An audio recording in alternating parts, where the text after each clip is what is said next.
And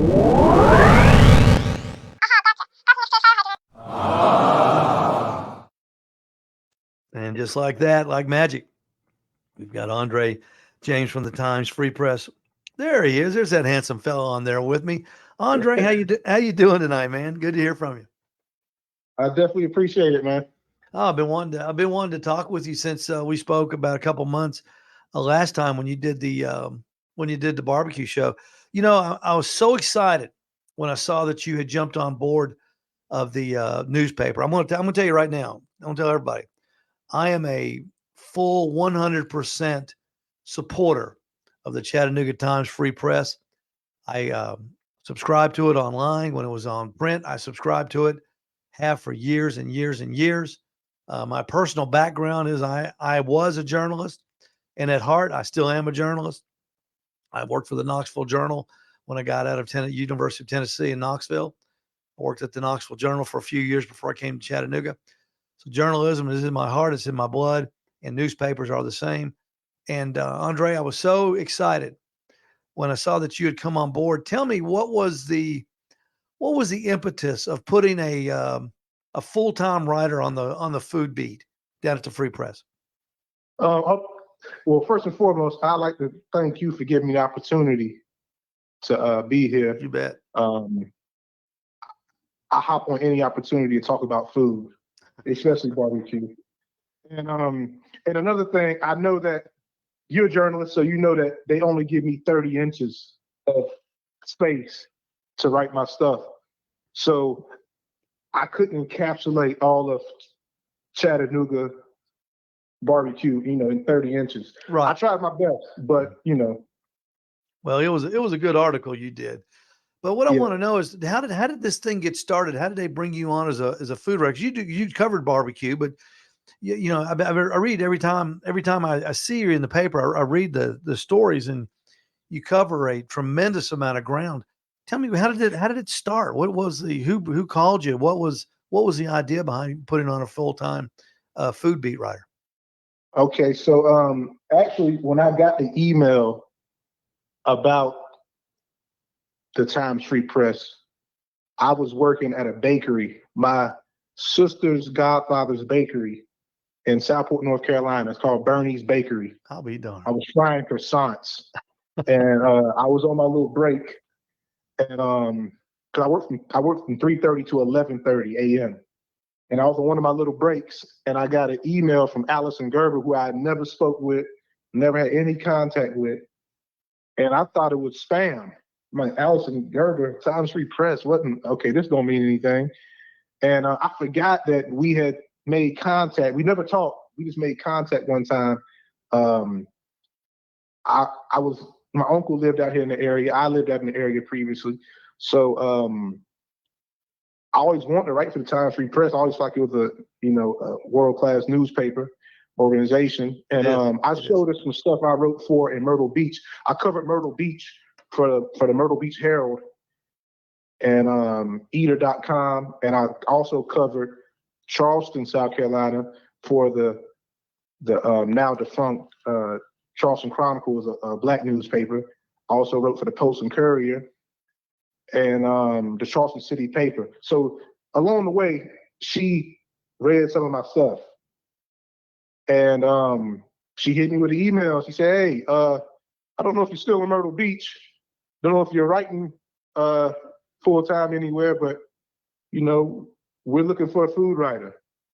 And I was on the first thing smoking, man. She said, "When can you be here?" I said, "Well, as soon as you need me." So we went through the whole onboarding process and everything, and she gave me a chance, and I just want to thank her and Ricky Young and everybody else at the Times Free Press, because I've been freelancing for since 2017, Hmm. and this was my first opportunity to write full time for a newspaper. Well, I don't have to tell you how exciting it is working at a newspaper. Um, Absolutely. what did when y'all sat down and discussed the job? What is the mission that you're on? What was the mission that they want you to do? Well, the mission was they felt like, I mean, no disrespect to any of the food writers that were there before or there now that cover food, but they felt like they kind of wanted a different voice. She knew that from my background that, you know, I got 20 years in food and beverage. I come straight from the kitchen. Actually, when I got my last check from cooking while I was at Times Free Press. Wow. I was a line cook at this place called Frying Pan in Southport, North Carolina.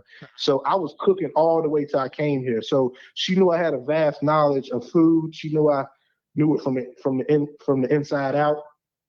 And she just wanted to get a fresh, you know, just a fresh perspective, a fresh voice on the food scene. And you know, I was a judge for the James Beard Awards this past year. Yeah, tell me. We'll touch on that in a minute. Yeah, because that's so an I knew interesting a lot thing. of the chefs.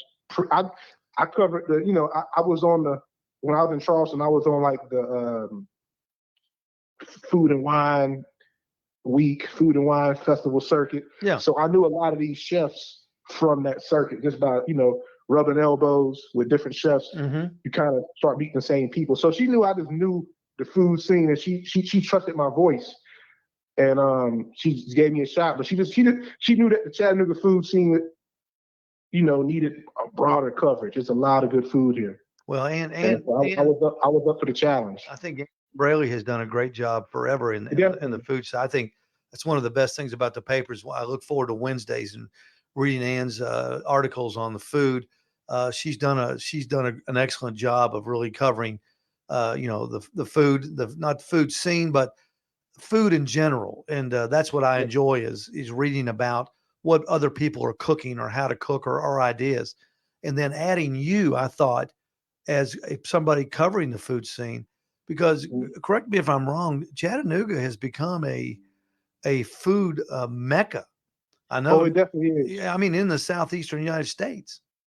Yeah, I didn't want, actually, my friend Devin, I met him while we were both cooking in Charleston. I met him in Charleston cooking. He just visited me for a week, and he was like, Chattanooga is on the same level as Charleston. It's on the same level. Wow. Restaurant for restaurant, dish for dish, is on the same level. And he wasn't blowing smoke up my behind. He was being dead serious when he said that. And I think the same thing. Absolutely. Well, you know, your writing style is so unique. And if everyone listens, if you haven't read Andre's columns and stories yet, he's Andre, the way you write is very difficult to do, and to keep it interesting and to keep it where you're not the main part of the story, but you do a great job in that balancing act. I'm going to just the story you did just recently on Aaliyah, for instance. Let me just this was the lead. I'm going to read it for everybody. And this is Andre writing. It's like Andre puts himself when he's at this restaurant. It's like you put yourself in the restaurant and you turn into a patron, and you reflect what you're thinking. And I think that reflects some of the things that others in the restaurant may be thinking as well. And I know that's hard to understand, but read this is from Andre. This is from the 5th of his story about Aaliyah. He says, I keep thinking I'm about to catch a glimpse of Drake from my peripheral. He prides himself on his deep Tennessee roots, particularly Memphis. I know he's privy to Chattanooga from time to time, and he shouted the city out in his song 30 for 30 freestyle. I also know he has an affinity for Italian food. His verses are drizzled with references to the cuisine. On Middle of the Ocean, he raps about short rigatoni and with the pesto. On Stay Shemin, he mentions spaghetti bolognese at the Polo Lounge and brags about his summer diet is just rosé and calamari on 4 p.m. in Calabasas. Drake would love Chattanooga's Aaliyah the same. You know, the way you write that, Andre, it makes Drake sound like he's the Jimmy Buffett of Tuscany, I thought. Definitely. I mean, it was just such an incredible a way to describe Aaliyah from somebody just sitting there. And I remember a couple of weeks ago, you wrote a piece on a coffee shop you were writing about, and Yep. and you said, yeah, I'm that. I'm not, you didn't use the word creepy, but I'm that guy in the corner, checking out Yep. everything. And do people, when you go into a restaurant like Aaliyah or these coffee shops, wherever you go, like in today's articles about the two restaurants, one on Signal and one on Look Lookout out. Mountain. Look out. Do Yep. you tell them who you are, or do you just kind of show up and let them guess? Yeah, I just show up. Actually, I learned that from one of my mentors who really, she put the battery in my back, so to speak. She made me really feel like I had a future in food writer. Her name is Hannah Raskin. She's a two-time James Beard Award winning journalist. She's actually a food critic. I call myself a food writer. Yeah. She's actually a food critic. I met her when I worked at the Post and Courier. Well, when I was cooking, she let me write for the Post and Courier. I wrote about Myrtle Beach for the Post and Courier, and she taught me how to kind of do restaurant reviews and that sort of thing. Because I was very naive about a lot of that stuff. I was really just cooking and freelancing. But yeah, she told me, don't let them know you're coming. She kept her identity secret for a long time. I was reading her stuff for a long time and had no idea how she looked. Unfortunately, everybody knows how I look if they Google me in Times Free Press. Well, But, you're a big guy. I think you're a pretty big guy. yeah, she kept up her disguises and stuff. So yeah, I don't let people know I'm coming ahead of time. For the layer piece, I definitely did it. For the coffee shop piece, it was about like coffee shop merch. I wear a lot of restaurant. I wear a lot of restaurant merch. Actually, I had on a Aretha Frankenstein shirt when I did that story. So I kind of let them know that I would be coming in, looking at some of their shirts and that kind of thing. But the layer piece, they had no idea that I was coming in. I actually went a couple times just because it's always good to give the restaurant a chance to shine no matter what the circumstances are. I work in restaurants and I know how it is when you're down a line cook or your star fry cook isn't there. They say the shrimp don't taste the same and all this other stuff. So and they never know when those two guys from the Michelin Star are going to show up either, do they? Bingo. Hey, But listen, yeah, listen. I want everybody to listen to this. This is from the same article.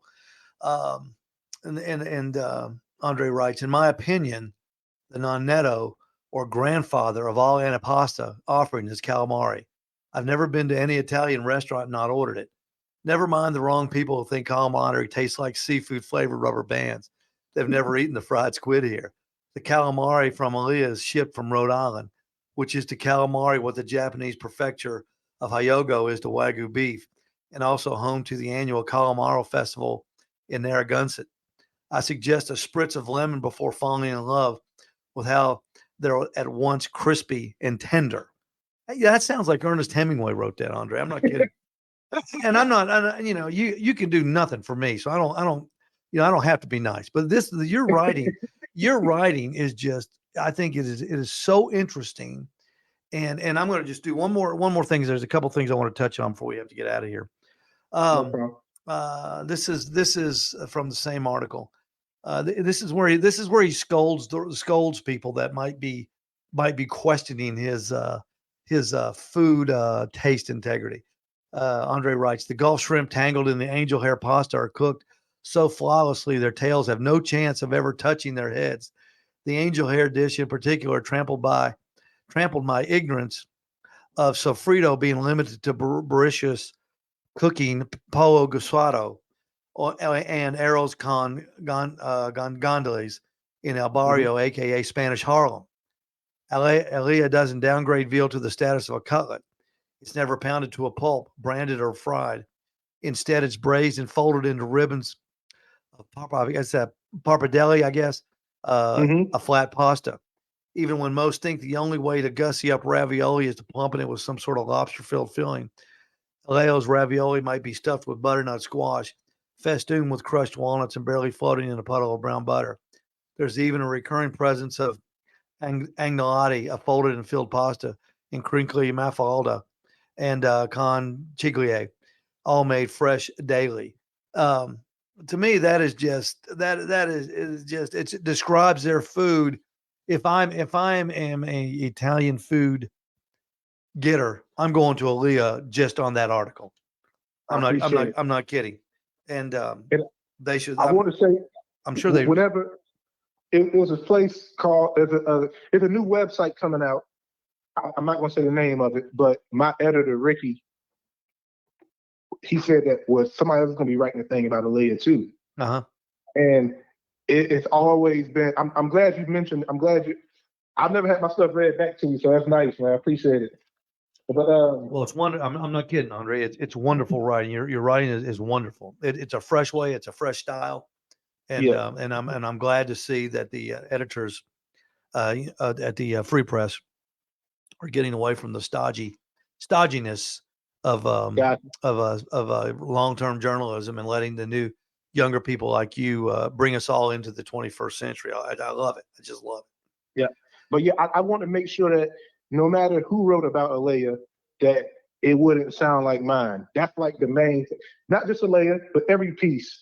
I was like, I don't care who writes about Alea. It's not going to sound like mine, and mine's not going to sound like theirs. I will always have my own That was the whole thing. I said, okay, nobody's going to talk about Drake.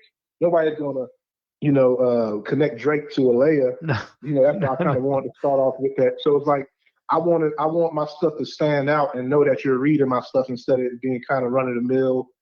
So, and my editors, thanks to my editors, we have it out sometimes, but my editor Ricky and other editors, Lou, they always give me wiggle room to write the way I want to write, and I definitely appreciate that because they don't take away from my style any. Well, if you've never had a knockdown drag out with your editor, you're not doing your job. Yeah, sure, for sure. And they know that. Okay, we've only got a few minutes here. This is just a little short show we do on Wednesdays, but we'll get you back on a longer version. We'll talk some more. Definitely. Very interesting. I'd love to come to Uruguay and sit in one time, man. That'd be great. We do a longer show on Saturday mornings at 9. You're welcome to come out. Definitely. We actually cook on Saturday mornings. So we'll have you out. Oh, I'll definitely be there for that. Okay, let's skip over the James Beard stuff because that's kind of hotty toddy, and a lot of people don't know what that is. But let me ask you one thing: would you have voted for Rodney Scott? Yeah, I love Rodney Scott. I had a column for the city paper called Southern Rebellistic Fried Banter, and Rodney Scott was one of the guys I interviewed. So I love Rodney Scott, but he's wonderful. I'm from North Carolina, so I got to go with the North Carolina chef. But I do love Rodney Scott, though. Yeah, he's a James Beard Award winner too, and I would have nominated and voted for it. Okay, I'm gonna put you on the hot seat. Okay, gotcha. Now don't you quiver and say, "Oh, I can't. I don't want to make anybody mad." Let's make people mad. All right, let's make people happy too. All right, favorite pizza restaurant. This is in Chattanooga. South Side. South Side. They use Benton's bacon. Favorite Italian restaurant. Alea. Favorite Chinese restaurant. Oh, I know it's tough. Yeah, you must have been reading my mind about some stuff that's coming out. I would have to say Hunan Wok. I love all types of Chinese food. I love the Americanized goopy General Tso's, and I would have to say Hunan Wok right there on 23rd Street. All right, favorite Japanese restaurant. 210 Jack. I just took my friend Devin there, man. Excellent food. Do they work the griddle? Do they work the griddle? They put on a little show there. Oh no, that's like a teppanyaki. Nah, this is more like ramen and different things like that. I don't get out much, but I do like Japanese restaurants. Favorite casual light / burger restaurant. That's a good one. My cousin Marvin likes Urban Stack when he came out here, so I'll go with Urban Stack. Okay. Try Wine Down sometime. Marcus has got a great Wagyu burger too. Where's your favorite hot dog at? Hot dog. I like the hot dog from well, I'm gonna say this. Mimo's, because that's technically a hot dog, a chopped wiener from Mimo's. Yeah, that's good. Yeah, it's a deconstructed hot dog, so that counts. Isn't that funny? That's so popular, and it's only popular here. You know, Yeah, that story. That was good. That was a did great so story. well. That was a great story. Yeah, Great, for great sure. story. All right, and the last one, but this is what everybody's listening for right now. Your favorite barbecue restaurant in the Chattanooga area. Stuff.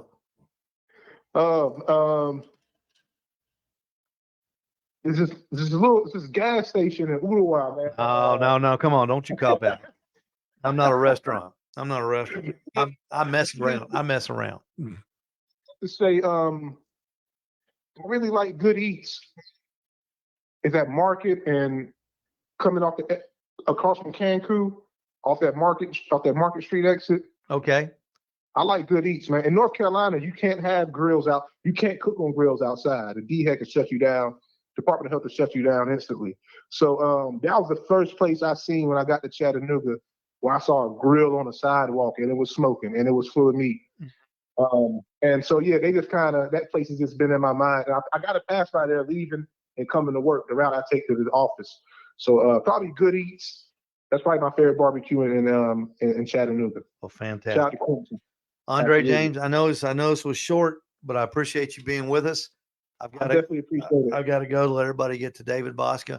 We'll stay in touch, and I'm going to get you out to Oodle, not this Saturday, but maybe the next one. And we're doing a barbecue competition down in Chickamauga, Georgia, on the 23rd of September. And you can come down there and join us and be on our team if you'd like to. We'd love to have you.